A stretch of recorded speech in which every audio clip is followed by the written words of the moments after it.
جاوید لطیف صاحب، آج آپ کو بھی نیب نے طلب کیا ہوا تھا، تو آپ باہر کیسے آ گئے؟ میرا خیال تھا کہ آپ بھی گئے تو آپ بھی اندر ہی رہیں گے، واپس نہیں آتے، آپ تو آ گئے، خیریت؟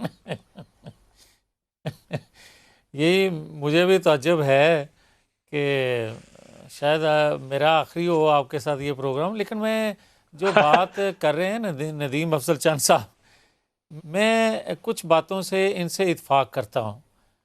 جو یہ بات کہتے ہیں نا کہ سچ کہہ نہیں سکتا یا سچ سننے کی سکت نہیں ہے دوسروں میں، یہ بات کسی حد تک ٹھیک ہے۔ ملک صاحب، بات سیدھی ہے کہ ابھی یہ بات کر رہے تھے نا کہ حکومت احتساب نہیں کر رہی، حکومت نیب کو نہیں چلا رہی، تو میرا خیال ہے کہ یہ تھوڑی سی غلط بیانی ہے۔ ندیم افضل چند صاحب کے بارے میں یہ جانتا ہوں کہ یہ بات کھری اور سچی کرتے ہیں، کسی کو اچھی لگے یا بری، مگر یہاں تھوڑی سی جھول مار گئے ہیں۔ میں یہ تھوڑی عرض سی کرتا ڈنڈی ہوں مار کہ گئے۔ آج کے پرائم تھوڑی سی مگر گزارش یہ ہے کہ اگر آپ کی پرائم ملاقات منسٹر کرنے میں صاحب آؤں اور گا ان کی جاوید بھائی۔ اڈیالہ میں؟ جی نہیں مہربانی۔ نہیں، شیخو پورہ میں۔ شیخو پورہ میں؟ وہ تعلق کی وجہ سے شیخو پورہ آ تعلق کی جاؤ وجہ گا۔ سے آنا، حکومتی ہاں حکومت میں ہونے کی وجہ سے نہیں۔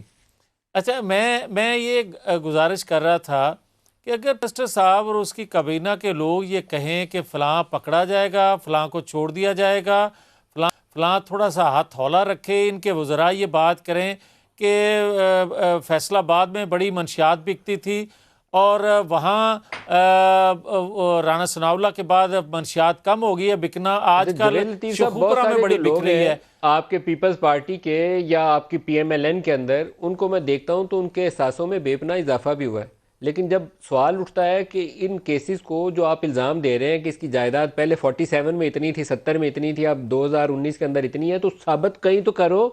سی بی آر بھی ہے، اس کے ٹیکس کا ریکارڈ لے آؤ، جائیدادیں ہیں تو اس کا ریکارڈ لے آؤ، وہاں پہ آ کے ہاتھ کھڑے ہو جاتے۔ بندہ 6 مہینے اندر بند کر کے پھر اچھا کہتے ہیں ایماندار ہے، ہم نے رہا کر دیا۔ میں یہی عرض کرنے لگا تھا ملک صاحب، آپ سے مجھے یہ توقع ہے کہ تھوڑا مجھے ٹائم دیں گے، اور اگر میں غلط ہوں تو ندیم افضل چند صاحب ابھی مجھے کہیں کہ یہ بات غلط ہے۔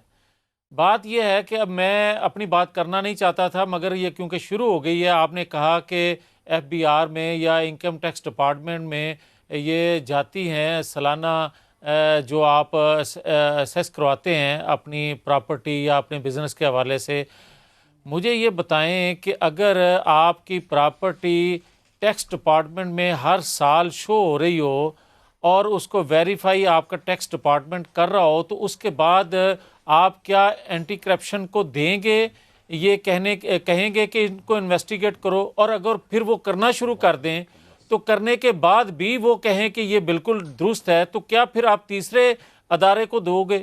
خدا کا خوف کریں، اور کسی کے بارے میں یہ کہہ دینا کہ فلاں کی والدہ جو ہے اس کے پاس اتنی پراپرٹی ہے، فلاں کے پاس اتنی۔